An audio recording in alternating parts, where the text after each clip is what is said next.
Maurice Strong came from a humble background in Oak Lake, Manitoba. His lack of formal education and his having to make his own way brought him in contact with the Inuit people and with organizations such as the YMCA. By the strength of his extraordinary personality, he single-handedly mobilized people and institutions to bring the environment to the forefront of the international conversation. I must say I feel more at home here tonight than I have since I arrived in Stockholm.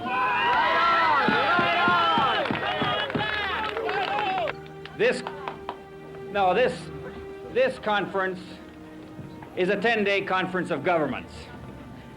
And governments are moved to do what people want them to do and, in effect, what people force them to do. And governments will do about as much about these problems as they feel that people like you are going to require them to do. At the United Nations Conference on the Human Environment in Stockholm 1972, he made his vision clear.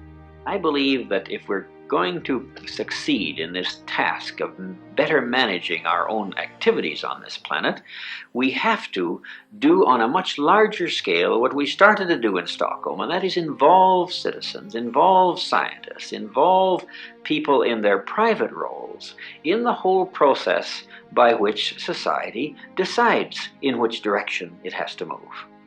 The conference brought together NGOs and governments in a bold and revolutionary move. It was, in fact, the first attempt at formalizing the international environmental movement.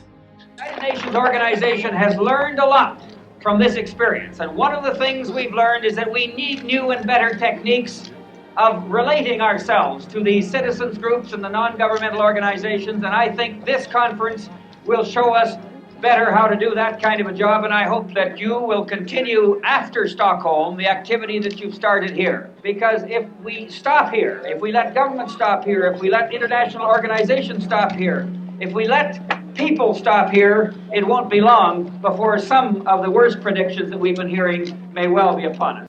The Stockholm Declaration broke new ground and created bold and revolutionary initiatives.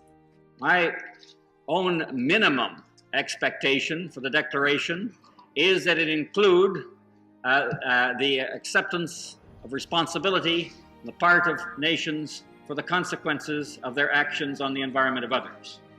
Out of Stockholm came the United Nations Environment Programme. Maurice agreed to set it up. Man has sobered up somewhat, and the environment issue has made him realize that he does have to make very hard choices. He hasn't got it made. He can't have it always. He's got to decide, and in deciding, it's the deeper sense of values which is finally going to determine what he decides. 20 years later, in 1992, more than 100 heads of state gathered for the Earth Summit in Rio, once again under the leadership of Maurice Strong. It was not as much optimism as excitement and expectation and hope. Hope that this World Conference, which attracted more world leaders than had ever assembled before, would in fact be able to move us off the dime onto a pathway to a more sustainable future, to help make a fundamental change of course in industrial civilization. Maurice Strong had a way with words. His sentences were profound. They were poetry. His words inspiring others to follow in his path. The environment crisis, perhaps most of all, makes it clear that man can no longer avoid the necessity of choice, because the choices we make are really going to determine the future course of human evolution on this planet. And while nobody can put a date by which we will have reached the point of no return, it seems very clear to me from all the evidence I've seen from the scientific world that the choices we make in this generation will really determine whether we make it or not.